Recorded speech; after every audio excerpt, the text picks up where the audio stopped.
हम बड़ा ख्याल रखते हैं बीमारियों में, कीटाणु हमारे अंदर नहीं जाए, हमारे अंदर, मगर हम ये कभी ख्याल नहीं करते कि हमारे अंदर क्या क्या ऐसा चला जाएगा जो हमारे संकल्प को भी हिला देगा, ऐसा चले जाएगा जो हमें पथच्युत कर देगा, हमको अपने पथ से डगमगा देगा।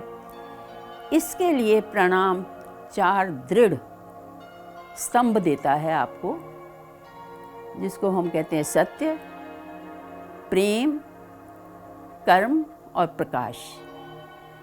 ये कोई मार्ग नहीं है, कोई पंथ नहीं है, कोई संप्रदाय नहीं है, और पर फिर भी मैंने इसको थोड़ा सा नाम इसलिए माना मार्ग दिया कि जिसको कोई नकार ना सके।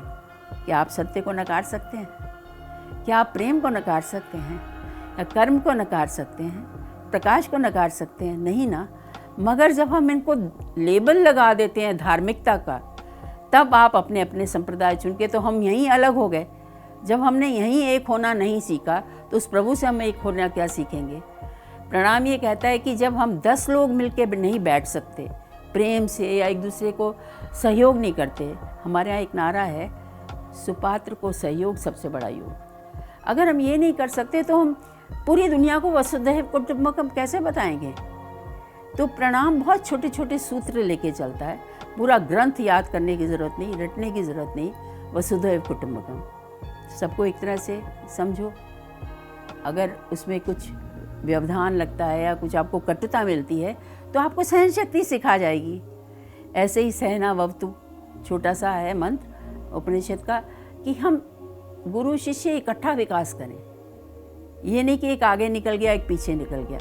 हमारे यहाँ एक शब्द प्रयोग किया जाता है प्रणाम में, सहयात्री। हम सब सहयात्री हैं। इस समय पृथ्वी पर, इस समय यहाँ आए हैं। ये हमारी यात्रा उत्थान की तरफ जाए, उन्नति की तरफ जाए, मानव अपनी उस पूर्णता को प्राप्त करे। जैसे कि वृक्ष पूर्णता प्राप्त करके आम देता है, हर एक का अपना अपना एक विशेष गुण है, पर मानव को अभी तक यही नहीं समझ में आता उसका क्या विशेषता है, क्या गुण है।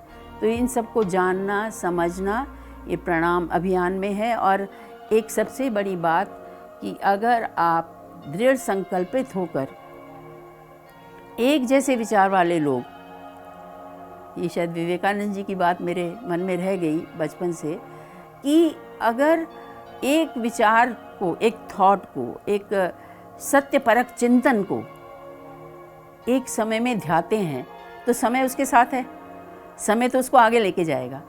चाहे मानव शरीर, मशीनें मुझे ना मिलें उसको आगे ले जाने को, तो सत्यपरक चिंतक पूरे विश्व का सारा नक्शा बदल सकता है। उसका पूरा जो आज बन गया है, एक उदाहरण सा बन गया है, कोई अपने को जानना नहीं चाहता, दूसरे को समझ, एक स्वार्थ जो व्याप गया है हर तरह का, और एक कटुता आ गई है, वो हट सकती है।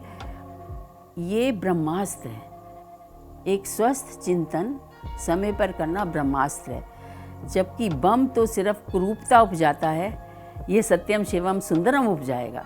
तो ये लोगों को सबको समझना पड़ेगा बचपन से ही। हम लोग छोटी छोटी बातें जीते नहीं हैं। जैसे कह देते हैं कि स्वच्छता में लक्ष्मी आएगी, पर क्या कोई अपनाता है इसको? एक छोटे से सेंटेंस को, स्वच्छता में लक्ष्मी का निवास है।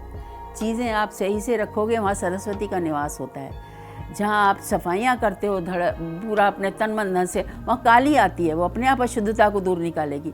अब ये 3 ही तो सेंटेंस हैं, क्या इसको कोई जिएगा? विशेष चीज़ जो प्रणाम में जोर दी जाती है कि जो भी ज्ञान आपको कहीं से भी मिले उसको जीना है, जीकर अपना उसका विवेक का मोती पाना है, उस मोती को पाकर अपना हल्का चलना है।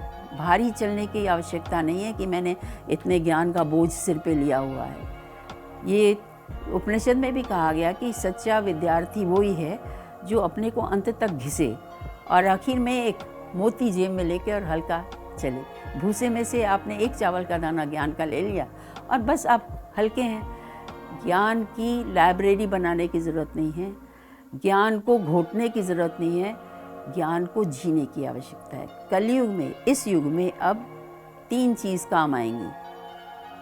ज्ञान, सही ज्ञान, उसके लिए चैतन्य हो गए आप, you are conscious of that, आपको चैतन्य हो गए कि ये सही बात है, उसके बाद जागरूक हो गए, अवेकनिंग, अवेयर, जागरूक हो गए, उसके बाद कर्म करना है।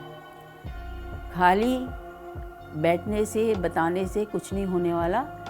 कर्म आप चाहे इतना ही करें, वो कर्म के बिना पार नहीं लगेगा। और ज्ञान कितना सा है? ज्ञान, भक्ति और कर्म, ठीक?